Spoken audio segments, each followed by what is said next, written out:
안녕하세요. 자료가 이 사례 이외에 암기장이래요.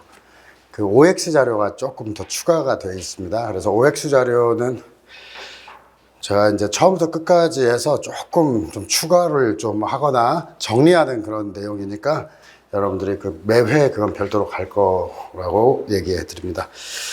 자, 오늘 제가 이제 많이 생각을 해봤는데 두 종류의 분들이 계실 것 같아요. 뭐냐면 지금까지 1, 2순환 해가지고 기본 강의 위주로 쭉 들으신 분들이 있고, 그런 분들한테는 이 강의가 최대한 컴팩트하게 체크하고 그냥 리마인드용으로 될 것 같고, 여기 선택형이나 뭐 사례형에서 체계적으로 공부 안 하신 분들은 이 강의에서 이것만이라도 잡고 가야 되겠다, 이런 두 종류의 수업을 생각할 수가 있거든요. 그래서 생각한 게 먼저 이 사례 추가되는 부분 먼저 하고, 선택형도 추가되는 부분 오늘 다 하고, 그 다음에 전체적으로 개관을 할까 생각하고 있습니다. 그래서 여러분들이 선택형을 뭐 엑스노트나 이런 걸 자료를 가지고 준비했으면은 지금 딱 4회 맞춰가지고 여러분들 스스로 복습하는데 조금 더 주안점을 두시는 게 좋습니다. 자, 먼저 이 보충자료에서 사례 보충자료. 첫 번째, 이제 병원 미성년자로서 뭐 살인범행의 실행 시 마약을 투약한 상태로 의심. 그러나 A의 타격에 의해서 혼수 상태가 지속되자 병의 부처님 법정 대리인의 동의를 얻어 의사로 하여금 혈액을 채취를 했다라고 해서, 이 동의에 의한 혈액인데 법정 대리인 씨의 어떤 동의를 얻은 사안입니다. 사실 이 사안을 그냥 우리가 접근할 때는 뭐 혈액 채취가 임의수사냐 강제수사냐부터 시작을 해서 강제수사 시 필요한 영장 이렇게 들어갈 것 같은데, 근데 이제 사실 혈액 채취가 강제수사라 하더라도 동의에 의한 혈액 채취에 대한 문제, 우리가 수색이 강제수사지만 승낙수색은 임의수사란 말이에요. 그 논의가 별도로 있다는 거죠. 그래서 어떤 체혈이 임의수사냐 강제수사냐에 집중하기보다, 그래서 뭐 양자 여러분들 동의에 의한 체혈과 관련해서 기존에 탐지견을 통한 조사가 출제가 된 적이 있고요. 이제 결론을 미리 내려놓으세요. 임의수사와 관련해서 뭐 199조 1항 본문에 수사에 관해서 필요한 조사로 임의수사로 나와 있고, 그다음에 이제 최면수사 같은 경우는 나눠야 돼요. 이 참고인에 대한 거, 그러니까 목격자에 대한 형태, 그 다음에 피의자에 대한 형태. 이 목격자에 대해서는 임의수사로서 충분히 가능한데, 피의자에 대해서는 어떤 진술거부권, 몰래 하는 거기 때문에 진술거부권이라든지 신체 침해 이런 걸로 해서 절대적으로 불어댄다로 마무리하는 게 좋아요. 강제수사이긴 한데 절대적으로 불어댄다. 강제수사이긴 강제수사다. 자, 우리 고문을 임의수사냐 강제수사냐 하면 강제수사라고 하겠는데, 헌법 12조 2항에서 절대적으로 금지를 하고 있죠. 그런 것과 같은 맥락으로 보면 돼요. 근데 이제 이렇게 결론을 미리 내려놨는데 답안의 순서가 있다는 거예요. 답안의 순서가 첫 번째가, 이걸 이제 우리가 결론을 내놓고 하는데 가급적인 임의수사로서 법적 성질이라고 하는 게 임의수사냐 강제수사냐의 문제이고, 그 다음에 이제 정당성은 임의수사라고 얘기를 했을 때는 어떤 수사 비례의 원칙, 그 다음에 어떤 특유의 무언가가 있어야 되는데 대부분 수사 비례로 끝나요. 탐지견 조사와 관련해서도 수사 비례로 끝나고, 피의자 말고 참고인에 대한 체면조사는 비례 원칙으로 끝나고, 근데 여기서 동의에 의한 체혈, 즉 나오는 동의에 의한 체혈의 임의수사인데 이 특규 요건으로서 바로 26조의 적용 문제가 하나 나타난다라고 하는 점 정도. 그러니까 이제 이건 동의에 의한 체혈 문제가 가장 특이한 문제입니다. 그래서 26조에는 형법 9조 내지 11조가 적용되지 않는 범죄에 대해서 피의자, 피고인이 의사 무능력이면 법정 대리인이 대리한다라고 얘기되어 있는데 형사소송에서 법정 대리인의 대리권은 일반적이지가 않은 거예요. 그래서 여기에서 법정 대리인이 아무 사건에나 대리할 수 없고 형법 9조 내지 11조가 적용되지 않는 뭐 조세범 처벌법이 주가 되겠고 뭐 담배사업법 이런 것들 특별행정법의 일부만 된다라는 거죠. 그래서 일단 임의수사와 강제수사의 구별해서 여러분들이 형식설, 실질설, 적법 절차, 기준설이 있는데 실제 사안 적용 여기서 학설을 길게 쓸 수는 없잖아요. 그래서 뭐 형식설, 실질설도 존재하지만 어떤 헌법 12조 1항 적법 절차 원칙을 고려해서 판단해야 된다. 이 정도로 해서 적법 절차 기준설로 해놓고 그다음 사안 적용에서는 다 봅니다. 사실은. 그래서 이제 가급적이면 임의수사로 뽑아놓고 그 다음에 법정 대리인의 동의와 관련해서 이제 수사 비례 관점에서 그냥 두 번째 단락에서 수사 비례에 의해서 살인이라는 중대한 범죄 수사를 위해서 설액 채취가 필요하다라고 하는데 뭐 승낙체열 자체로 가서 승낙은 법익 침해자, 법익의 주체가 해야 된다라고 하는 게 첫 번째고 그 다음에 이제 두 번째로 가는 게 26조. 이 정도만 체크해놓고 넘어가겠습니다. 26조를 적용해야 되고 법정 대리인이 대리할 수 없는 거다. 이게 이제 더 직접적으로 수사 비례는 상당히 먼 문제이기 때문에 하나를 뺀다면은 수사 비례를 빼버리고 26조의 문제. 그러니까 피처분자 본인이 직접 해야 된다. 그리고 26조의 적용과 관련해서 이 사건은 9조 내지 11조가 적용되지 않는 사건이 아니다. 도로교통법 위반죄, 뭐 교특법, 뭐 이런 것들은 기본적으로 일반 형사 미성년은 처벌받지 않는 범죄이다. 이런 쪽에 좀 더 집중을 하는 게 더 좋을 것 같고요.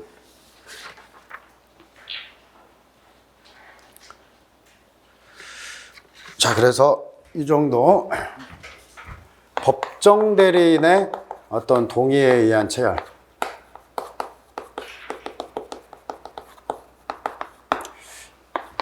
이제 법적 성질을 해서 뭐 적법 절차를 기준으로 뭐 어떤 거 기준해도 상관이 없지만 임의 수사로서 가능하다. 그 다음에 그러니까 이제 법정 대리인 빼고 동의에 의한 체결에서 정당성과 관련해서 바로 피처분자의 동의가 필요하고 이와 관련해서 26조에 따라서 법정 대리인이 대리할 수 있는 사건은 아니다. 이런 정도까지가 여기에서 핵심적인 내용으로 들어가겠습니다. 물론 이제 승낙 체결과 관련해서 판례가 뭐 오로지 피의자의 자발적인 의사에 의한 동의가 있음이 객관적 사정에 의해 명백히 입증돼야 된다. 뭐 이런 얘기는 있는데 그것도 뭐 이쪽에서 임의수사라는 쪽에서 한번 써줄 수가 있겠고요.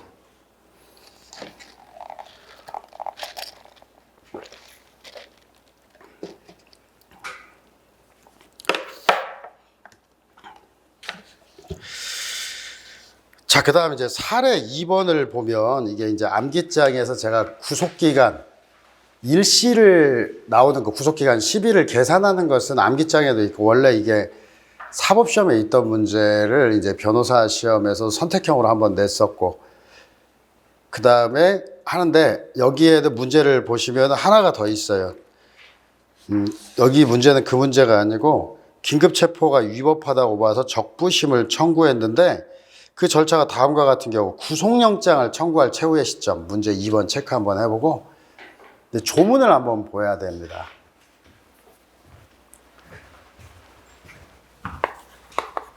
이 영장 실질심사 같은 경우는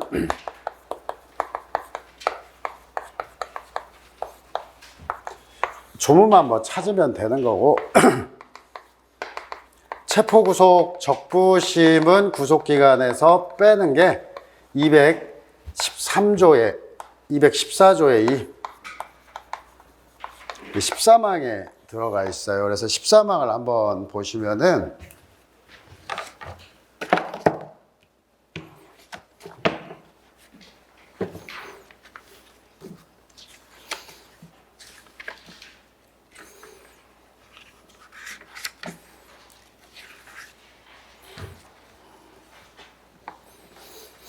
법원이 수사 관계 서류와 증거물을 접수한 때부터 결정 후 검찰청에 받아날 때까지의 기간. 법원이 서류와 증거물을 접수한 때로부터 검찰청에 받아날 때까지의 기간은 200조의 2 5항, 200조의 4 1항을 적용할 때 산입하지 않는다. 뒤에 202, 203, 205는 구속기간이고 200조의 2 5항하고 200조의 4 1항은 구속영장 청구 시한입니다. 사실 영장실질심사에서는 날에서 날로 돼 있어요. 여기는 때에서 때로 돼 있어요.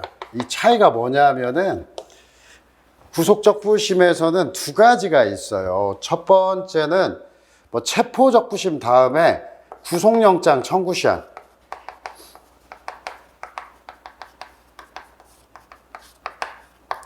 이건 48시간이잖아요.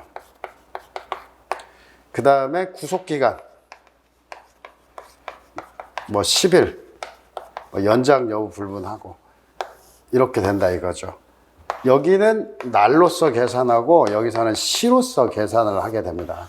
형사소송법 66조에 보면은 바로 시분초로 계산하는 건 즉시로부터 계산한다. 그래서 구속은 시로서 계산한다는 게 차이가 있다는 거예요.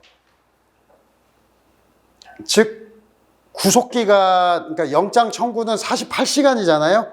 그러면 빼주는 시간도 40시간으로 계산을 한다. 구속기간은 1이면 빼주는 것도 1로 계산한다. 그러니까 예를 들면 23시간이면은 구속기간으로는 보통은 2일을 빼줄 수밖에 없어요. 24시간, 날에서 날로 빼니까. 근데 영장 청구 시한은 그냥 23시간을 딱 잡고 빼주는 거다. 이게 핵심이에요. 그래서 거기 보면은 일단은 영장 청구 시한은 48시간, 긴급체포 후 영장 청구 시한은 48시간. 자, 영장에 의한 체포 후 영장 청구 시한은 200조의 2 5항에 있어요. 앞에 조문 안에 들어있어요. 다 조문 안에 들어있으니까 조문 타고 가면 된다라고 생각하면 되고, 그 다음에 66조가 시간에서 이제 기간 계산의 일반 원칙인데 즉시로서 계산한다. 그래서 적부심이 청구되어서 서류와 증거물이 접수되고 받아날 때까지 제한다. 그래서 여기서 시간을 재가지고 44시간 여기가 돼 있는데 그 시간을 빼주면 됩니다. 시간으로서 그대로 빼주면 돼요.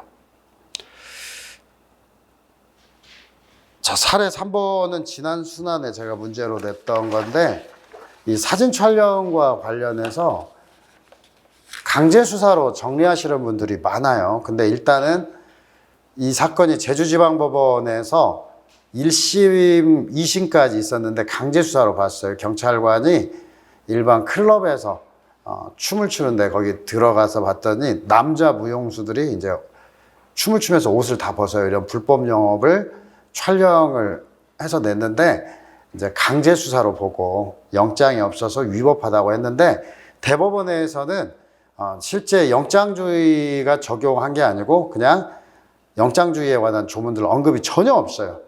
그래서 임의수사로 보고 임의수사 비례원칙으로 가는데 제가 왜 이 얘기를 뽑았냐면은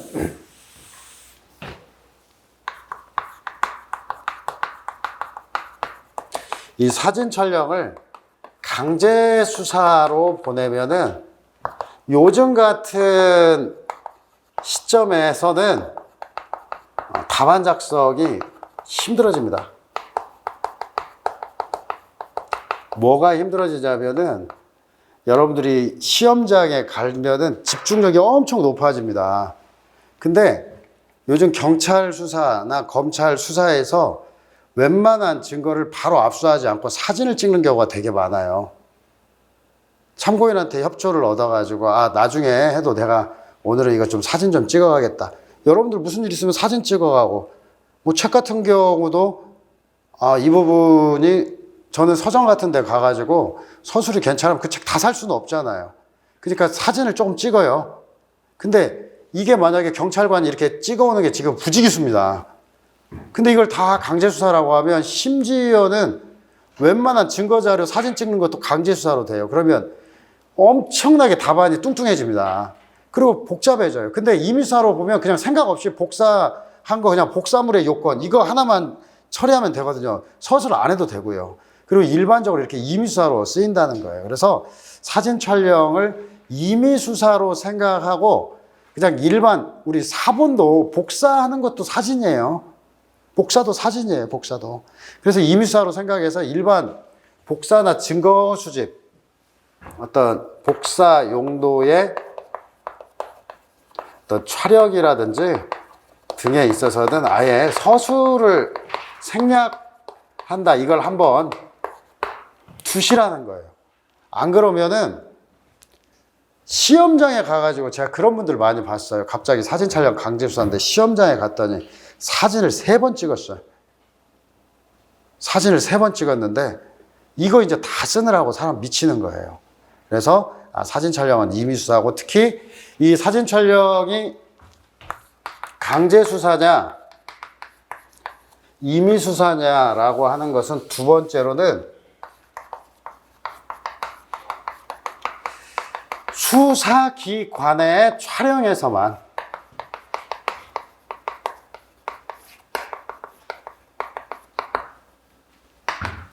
사인이 촬영한 경우는 그냥 사인의 위수중범죄.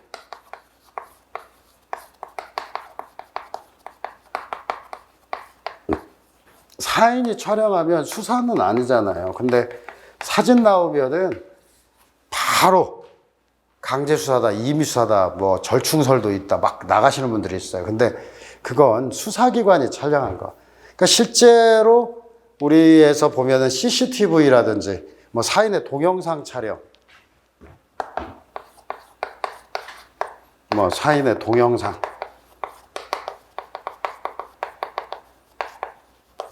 이런 부분들은 전부 다 이른바 현장 사진이고 이런 건 사인의 위수중 법리로 해결이 됩니다.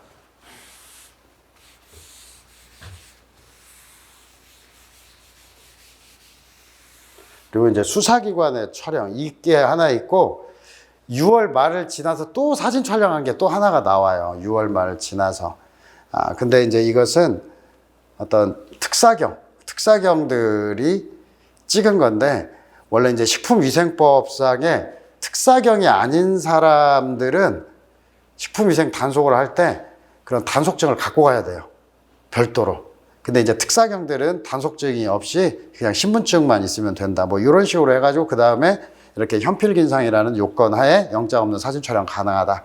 이런 식의 판시가 있는데 범위를 이제 며칠 차이로 벗어난 거고 여기에서 보면은 이제 사경이 춤추는 거 영장 없는 사진 촬영에서 앞에 학설, 임의수사, 강제수사설, 이분설 이렇게 교과서상에 학설이 나오잖아요.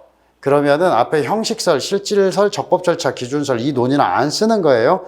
그 논의를 반영해서 여기서 가공해서 나온 거예요. 그 논의를 바탕으로 가공해서 나온 게 이 학설이고 우리 판례는 현필긴상, 범죄의 현재성, 증거보전의 필요성, 긴급성, 상당성이라는 요건하에 영장 없는 사진 촬영이 가능하다라고 얘기를 했고 그 다음에 뭐 의사에 반하는 측면이 있지만 직접 강제를 행하지 않는다. 그냥 임의수사로 보고 임의수사 다음에 이 현필긴상이라고 하는 요건을 임의수사라도 수사비례의 원칙을 갖춰야 된다. 이 한마디만 쓰면 돼요. 그래서 범죄의 현재성, 증거보전의 필요성, 긴급성, 상당성이 우리 판례도 보면은 임의수사로 보기 때문에 이게 수사 비례의 관점에서 얘기한 거로 보는 게 적절합니다. 그래서 이 요건을 흡수해서 이거 꼭 안 쓰더라도 판례가 있으니까 꼭 안 쓰더라도 그냥 거기서 예를 들면 영장 없는 사진 촬영의 요건에서 1번에 뭐 수사 비례의 원칙을 준수해야 된다. 199조 1항 본문 딱 이 정도만 지적해도 되고요. 그 다음 3번에 현필긴상 바로 3번으로 넘어가가지고 사안 포섭하면서 집어넣으면 됩니다. 수사비례, 현필긴상 이렇게 집어넣으면 된다. 여러분들이 이제 짧은 답안을 써야 되는데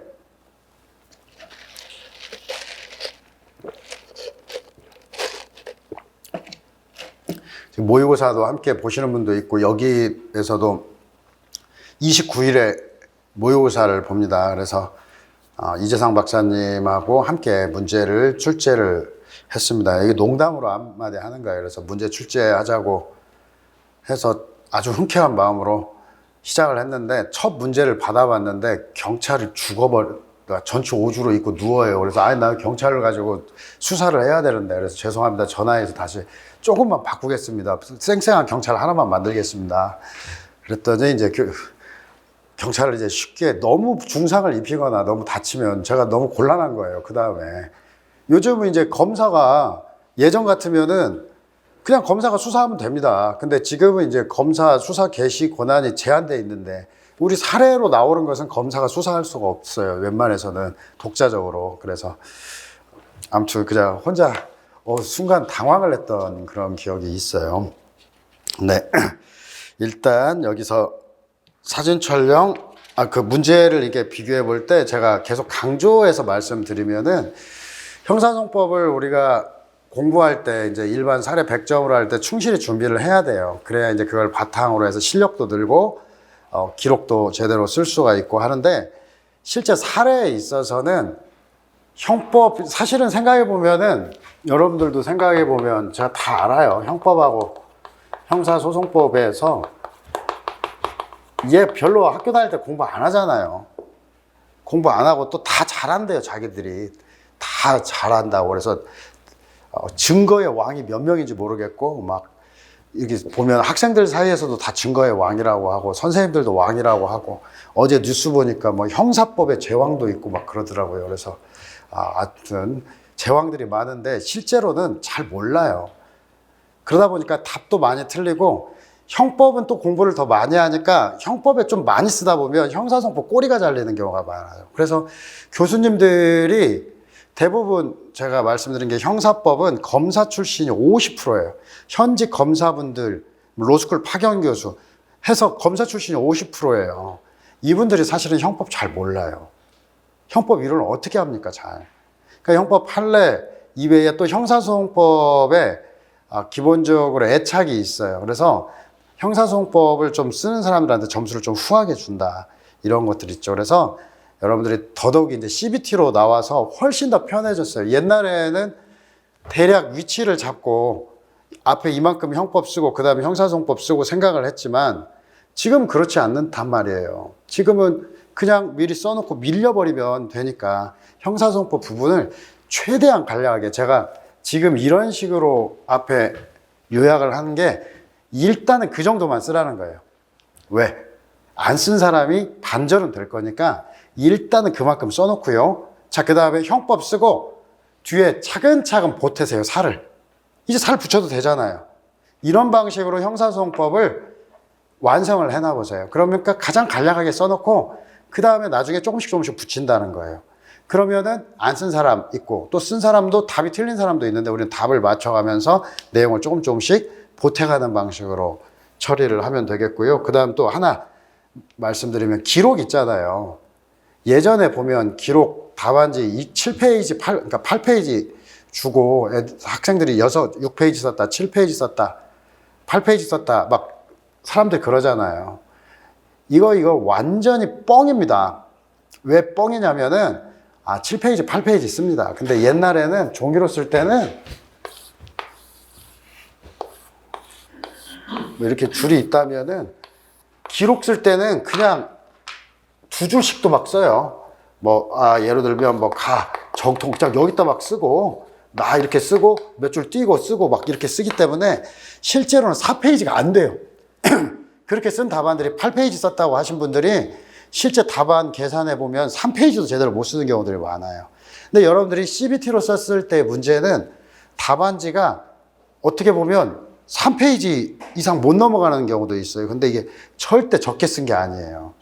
그래서 기록 같은데 혹시 답안지 양 때문에 내가 너무 적게 쓰는 거 아니냐. 그리고 이제 시간 딱 제한해 놓고 처음 보는 기록을 보고 당황을 해서 또 적게 쓴다고 생각을 해서 기록 제대로 안 읽어보고 막 쓰는 거 이렇게 하면 안 된다는 거예요. 그래서 절대 지금 CBT로 바뀐 다음에 기록의 양이 다들 줄었어요.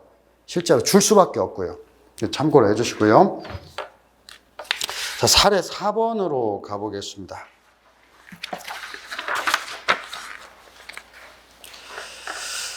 피고인 갑은 취업 활동을 할 수 있는 체류 자격을 가지지 않은 외국인을 고용해서 출입국관리법, 이 출입국관리법 위반죄도 즉시고발 사건입니다. 공소 제기되었는데 해당 공소 사실은 즉시고발 사건이다. 수사 단계에서 출입국관리소장은 갑에 대한 고발장을 제출하였음에도 불구하고 검사가 고발장을 법원에 제출하지 않은 사건. 이게 예전에도 이런 사건이 있었을 때 예전에 공소기각을 하급심에서 하고 끝낸 사건이 있는데 대법원에서 수사보고서 등에 나타났을 때, 그래서 거기 문제점 다음에 소송조건 법원의 직권조사 의무에서 즉시고발 사건, 어떤 고발의 존재 여부는 소송조건, 자, 그 다음 소송조건은 소송의 개시, 유지, 발전을 위한 전제조건이고, 그 다음에 뒤에는 그냥 뭐 일시라도 불비면 무효, 이를 직권으로 조사할 필요가 있다. 자, 직권조사 의무가 있다 하고 가로를 한번 쳐가지고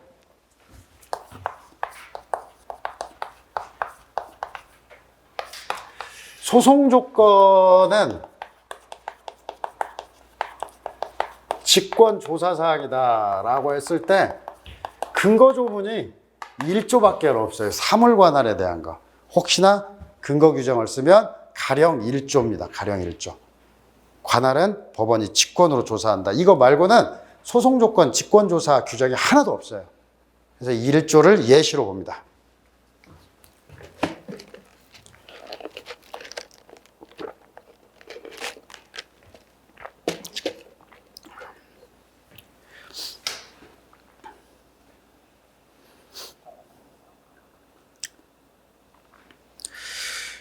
그리고 이제 적법한 고발이 있었느냐는 뭐 증거조사 방법, 증거 능력의 제한을 받지 않고 재반 사정을 종합, 정당하도록 인정하는 방법의 자유로운 증명. 이렇게 이제 길기 때문에 이게 이제 판례 원문에서 그대로 뽑아 왔는데 이 부분은 소송 조건은 그냥 순수한 소송법적 사실로서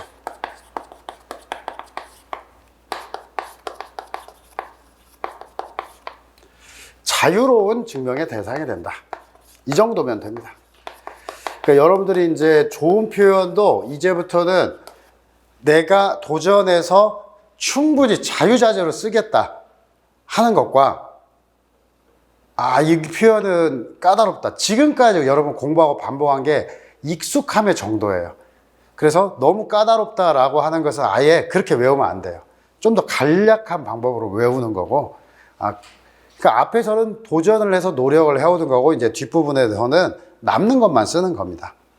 그래서 자유로운 증명의 대상이고, 그리고 이제 검사 주장의 정당성과 관련해서 비록 고소장을 제출하지 않았지만 수사보고서에 출입국 관리소장의 고발장을 제출했다는 사실이 명확히 기재되어 있다. 자유로운 증명 대상 있다면 이걸 가지고 직권으로 조사해야 된다.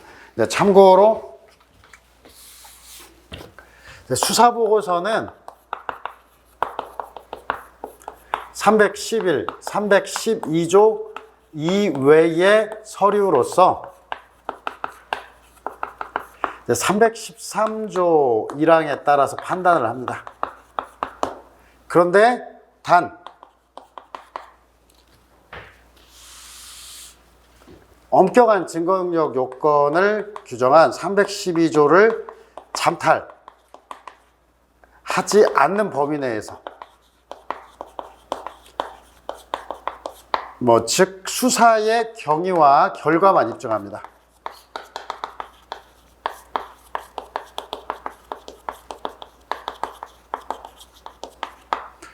그래서 사실은 수사의 경위와 결과, 고소 취소 여부, 자유로운 증명 대상이기 때문에 여기서 수사보고서의 증거 능력을 논하지도 않았어요. 왜? 자유로운 증명인데 구태여 313조 1항의 요건을 갖추지 않아도 고소나 고소 취소, 압수수색의 적법성 이런 것들을 입증할 수가 있겠습니다.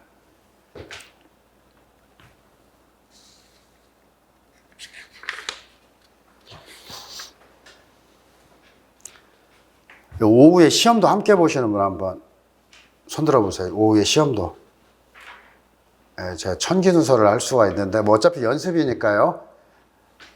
사례 5번 같은 경우가 청기 누설이 돼가지고 하는데 뭐 청기 누설일 것도 말 것도 없어요.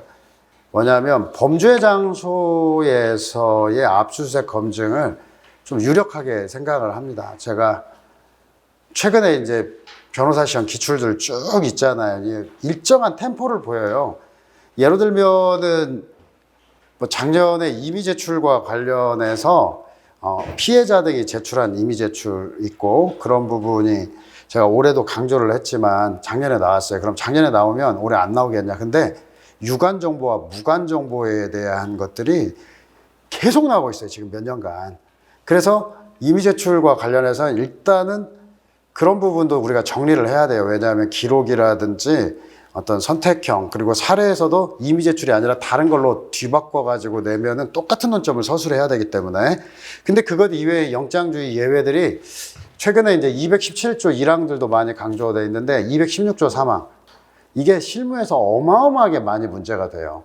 여기 문제 자체가 지금 노래방 음악진흥산업법에서 우리 여기에도 들어가 있는데 암기장에도 들어가 있는데 여기서 이제 이 판례에 대해서 조금 더 세밀하게 다루고 있습니다. 한번 문제를 보시면 사경 P는 갑이 운영하는 노래 연습장에서 반복적으로 주류 판매 영업을 하고 있다고 의심하고 있었고 P는 갑에게 자신의 소속이나 단속, 취지, 영장 없이 수색을 하는 이유 등 어떠한 설명도 하지 않은 채 갑이 거세게 저항함에도 바로 7번 노래방으로 들어가 수색했다. 체크해보고 거세게 저항함에도 불구하고 7번 노래방으로 수색, 판매 중이던 주류를 발견했다. 한편 경찰은 이와 관련해서 압수수색 영장을 발부받은 바 없었고 15일 전에 같은 의심으로 출동. 자, 여기서 이 사실관계가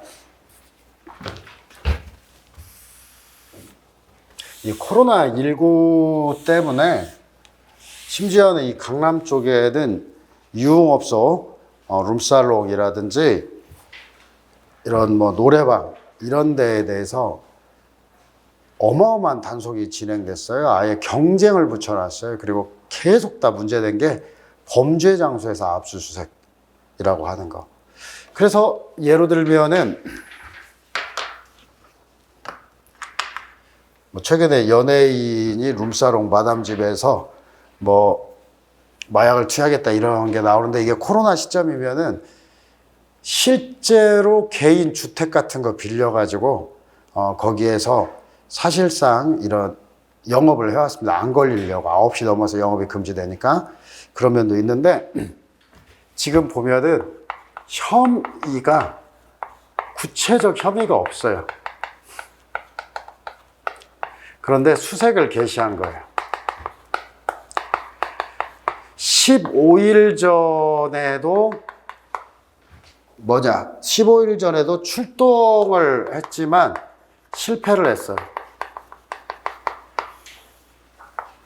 이게 멀리에서 보면은 이 노래방 함정단속이 아니라 216조 3항 범죄 장소에서의 압수 노래방 한 것 이전에 게임장 사건도 있어요. 게임장 사건에서 여러분들 제가 앞에 강의 때 얘기를 한 적이 있는데 게임장에 검은 양복을 입은 사람들이 어떤 건물로 들어가니까 경찰이 그냥 쭉 따라간단 말이에요. 혐의가 없는데 따라가서 구체적 혐의가 없어서 수색이 위법하다. 이 판례가 있단 말이에요.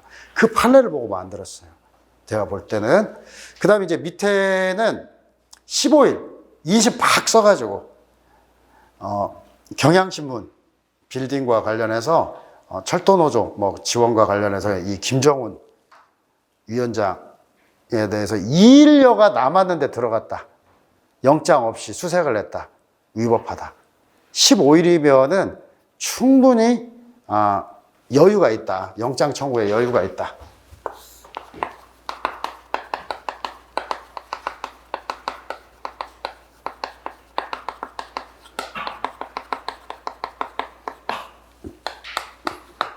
구체적 혐의가 없어서 수색이 개시됐기 때문에 이게 이제 위법하다.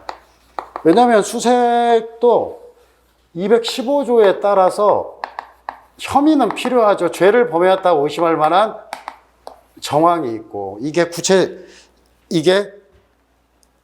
객관적 혐의냐 최초의 혐의냐 논란이 있을 수는 있겠지만 혐의는 있어야 된다라고 하는 거죠. 그래서 이제 사실관계 1에서 노래 연습장에 행한 수색과 관련해서 사전에 영장을 발부받은 바 없다. 216에서 218로 가야 되는데 노래 연습장 수사 단계에 이루어진 물건에 대한 강제 수색. 216조 1항 1호는 사람을 수색하는 거예요. 그래서 물건에 대한 강제 수색이라고 했고 218조 강제가 아닌 거 수사 단계가 아닌 216조 2항 줄여놓고 이제 가겠다는 거예요. 자, 그 다음에 긴급 체포에 대한 것도 없으니까 217조 1항으로 가고. 근데 216조 1항 2호를 왜 썼냐? 이 뒤에 가면 이제 다 수색을 하고 체포를 한다 이 말이에요. 나중에 여기 체포를 했나 안 했나 모르겠네요. 제가 내놓고도. 근데 원래 이제 이 사안에서는 과거 실제 리딩 케이스 실제 사례가 이제 노래방을 수색을 해서 압수도 하고 그 다음에 이후에 현행범으로 체포를 합니다.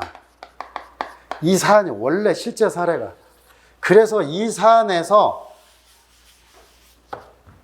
압수수색을 먼저 했잖아요. 현행범 체포에 착수한 바 없어. 체포 현장에서 압수가 아니다. 체포 착수설이 여기서 나와요. 이 판례에서.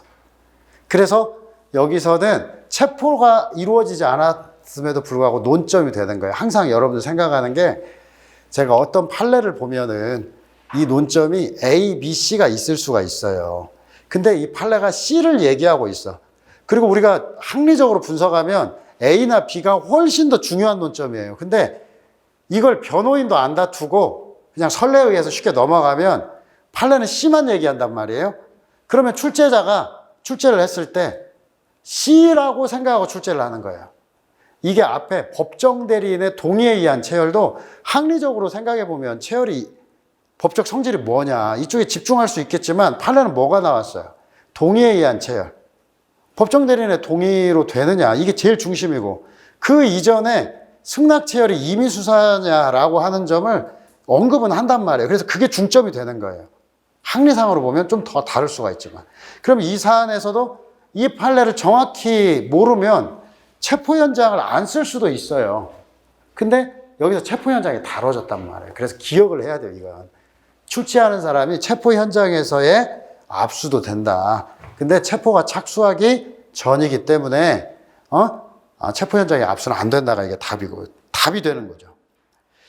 자, 그 다음에 216조 사망과 관련해서 이제 조문 한번 쓰고 사안 적용으로 바로 들어가서 여기서는 이제 조문 한 번만 쓰면 그걸로 끝이에요. 조문도 요약해서 범행 중 범행 직후 범죄 장소에서도 압수수색이 가능하고 사후에 영장을 받아야 되는데 바로 2번에 보면 216 사망 영장주의 예외일 뿐 압수의 요건을 완화한 조문 아니므로 체크하고 영장주의 예외일 뿐 압수의 요건을 완화하는 조문이 아니기 때문에 최소한 죄를 범하였다고 의심할 만한 정황이 있어야 된다. 이게 215조에서 나오는 거. 그래서 이제 객관적 혐의설, 최초 혐의설 다 치우고 여기는 사실은 다음 페이지 가서 구체 내심으로 의심하고 있을 뿐 구체적 혐의가 존재하지 않는다 체크를 해놓고 여기서 나오는 게 이제 주관적 혐의, 최초의 혐의, 그 다음에 객관적 혐의, 합리적 의심 없는 정도의 혐의가 있는데 이렇게 여기 이상을 몰아가지고 구체적 혐의라고 표현을 해요. 즉 내사를 벗어났다. 구체적 혐의라고 하는 표현은 그러니까 괜히 내가 주관적 혐의가 필요하냐 객관적 혐의냐 이런 거 최초의 혐의자 이 논란에 끼어들 필요가 없을 때 왜? 주관적 혐의조차도 없는데 그러면 구체적 혐의가 없어로 가는 거예요. 판례도 이 논란을 끼어들기 싫을 때는 그냥 구체적 혐의가 없으니까 아무런 혐의도 없어 사실은 내사 정도야 라고 했을 때 구체적 혐의가 없다. 그러면 수색도 그래도 수사인데 구체적 혐의가 없다. 다시 말해서 이 판례가 어떤 거에서요? 게임장 단속할 때 양복 입고 사람들이 우르르 들어가니까 따라 들어간 경우, 이걸 또 모티브로 해서 출제를 한 겁니다. 그리고 이제 이거 사후영장에 대한 얘기가, 우리 사후에 영장을 발부받아도 하자가 치유되지 않는다 했는데 독립문제로 밑에 빠져 있어요. 그래서 사후영장 부분은 뭐 학리고 뭐고 필요 없어요. 바로 페이지 넘어가 가지고 그냥 사후영장에서 1번은 이제 조문이니까 그렇고, 2번 위법행위를 인식하면서도 영장 발부 시 희석된다고 볼 여지가 있다. 됐고, 그 다음부터 216조 3항은 영장주의 예외 엄격히 해석해야 된다. 바로 동항이 요구하는 모든 요건을 갖춘 경우에 하나여 적법해지고, 밑으로 3번 판례로 넘어가서 216조 3항의 요건 어느 하나도 갖추지 못하면 압수수색 검증은 위법하고 사후에 영장을 발부받았다 하더라도 하자가 치유되는 게 아니다. 이렇게 보았다라는 거예요. 자, 다음 페이지 이제 넘어가서 제가 영장주의 예외에 대해서 시험에 나오면 여러분 주의할 게, 이제는 이제 또 한꺼풀 더 FM 문제뿐 아니라, 이제 제가 항상 표현인데 잘 이용하는 사람은 없는 것 같아요. 수사 단계에 이루어진 강제 압수가 키워드인데, 수사 단계가 아닌 216조 2항 지우고 218조에 대한 게 여기서 지우고, 압수가 아닌 216조 1항 1호를 지우는 용도가 이제 수사 단계 강제 압수인데, 여러분들이 조문을 일일이 쓰면 시간이 좀 많이 걸려요. 그래서 수사 단계의 강제 압수, 두 번째가 장소를 먼저 보고, 이거 법리는 없어요. 그 다음 마지막으로 이제 체포를 이렇게 순으로 이렇게 흘러간다. 제가 장첸 얘기를 했는데, 그냥 제 경험으로 이렇게 가니까 제일 빨라요. 이렇게. 그래서 이제 제거해 나가는데, 만약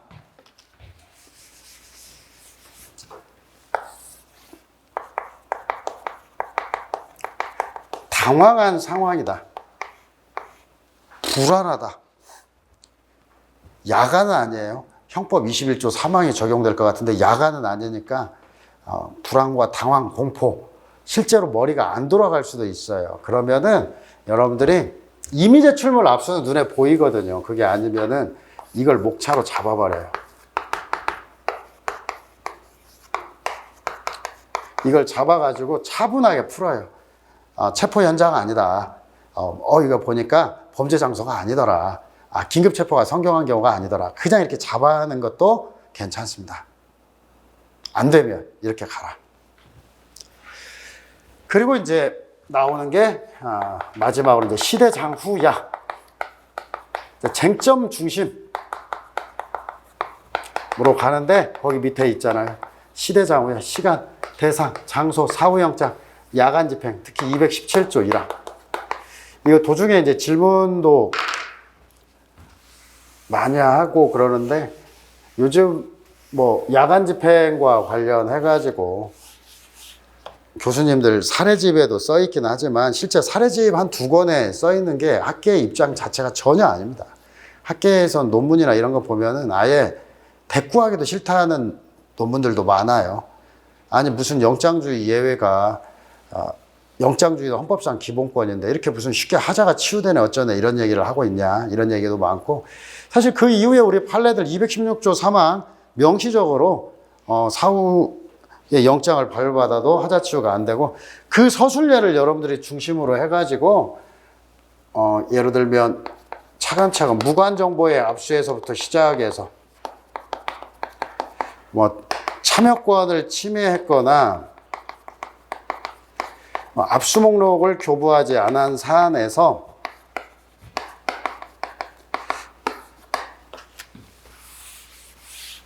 사후에 영장 받아도 영장을 발부받거나 혹은 증거 동의 있어도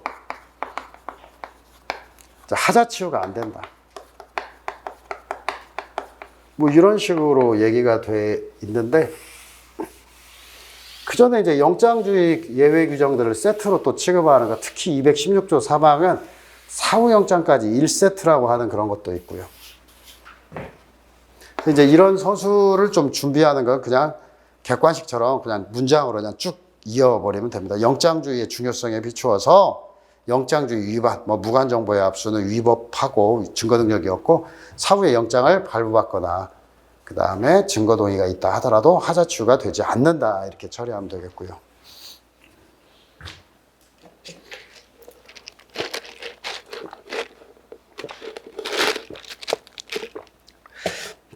(7페이지) 우측에 제가 봐도 이제 문제집 같은 경우 이런 게 있었어요. 경찰관이 범인을 현행범을 체포했어. 차량으로 끌고 들어왔는데 차량에서 저항을 해서 지갑을 떨어뜨리고 갔다. 범인이 격투 끝에 떨어뜨린 지갑.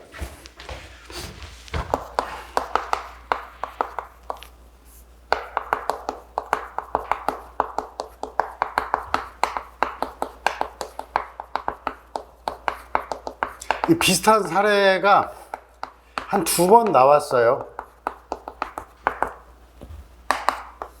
재작년? 그러니까 작년. 그리고 또 몇 년 전에 나왔는데. 근데 제가 참 놀라운 게 이걸 유류물로 처리를 쓴 답안들이 꽤 있어요. 유류물이, 그래서 제가 그 유류물 웬만하면 여러분들 유류물 쓸 일 절대 없다. 사례 시험에서는. 지금 유류물은 그냥 이런 거 있잖아요. 눈치 보면 뭐 아무도 뭐라고 안 하니까 그냥 슬쩍 집어넣는 게 유류물 정도, 유류물의 압수는 지금 현재 실무에서는요. 그래서 거기 한번 형사소법 218조 유류물과 임의제출물에 대한 압수를 영장 없이 허용하고 있는데, 일단은 뭐 강제 수사인데 임의제출물 압수는 일단 제출이라고 하는 게 있어요. 제출 과정이. 그리고 법리도 어느 정도 확정이 됐는데, 유류물과 관련해서 이제 범위를 넓게 보는 하급식 판례를 저한테 이렇게 말씀하시는 분도 있어요. 이게 이제 도중에 떨어뜨린 거, 범인을 추격하고 있는데 떨어뜨린 걸 길에서 주워가지고 낸 것들 유류물 압수로 적법하다. 근데 2012년이고 2012년 9월 14일이 어떤 거, 바로 쇠파이프 임의제출 사건 이전의 판례들입니다. 쇠파이프 임의제출 사건과 이전과 이후로 나눠요. 쇠파이프는 떨어뜨린 거, 집에 범인이 집 앞 자기 담장 밑에다 놔둔 거, 소유자, 소지자, 보관자, 피해자는 아니다. 여기서부터 이제 엄격한 해석이 시작이 되는데, 유류물과 관련해서 국어적 의미는 죽은 자가 남긴 물건, 그리고 잊어버리고 놓고 간 물건을 말하는데, 유류물은 죽은 자가 남긴 물건, 어느 누구도 권리 주장을 하지 않는 물건에 한한다. 이렇게 제한 해석해야 된다라고 해놓고, 왜냐하면 체포 현장에서 피의자가 관련 증거물을 두고 도망간 경우, 범죄 장소에서 피의자가 현장에 없는 경우, 관련 증거물을 유류물로 평가하면 어차피 그냥 일반적으로 여러분 집에 두고 온 물건 아니에요? 친구 집에다 두고 온 물건. 유류물이라고 하면 영장주의는 의미 없어요. 다 두고 온 물건이지, 그러면은. 안 그래요? 어차피 여러분 집에 갈 때 여기다가 짐 두고 갈 수도 있잖아요. 그러면 아무나 압수해 가도 되냐? 우리 집에서 나 놓고 밖에 나오면 압수해 가도 되냐? 상대적이라는 거죠. 그래서 유류물을 넓게 보면은 체포 현장에 두고 간 물건, 범죄 장소에 두고 간 물건, 이상하게 돼버린다는 거죠. 그래서 유류물은 현실적으로 거의 해석의 여지가 없다는 거 기억을 해주시고, 제가 이 말을 강조하는 것은 시험장에서 쓸까 봐요. 그러니까 여기서는 유류물에서 건져내서 손으로 쓸 건 하나도 없어요. 하나도 없고, 여기서 하고 싶은 말은 시험장에서 유류물은 쓰지 말라, 이런 얘기예요. 유류물은 쓰지 말라, 시험장에서. 이런 취지로 말씀드린 겁니다. 네, 잠시 쉬겠습니다.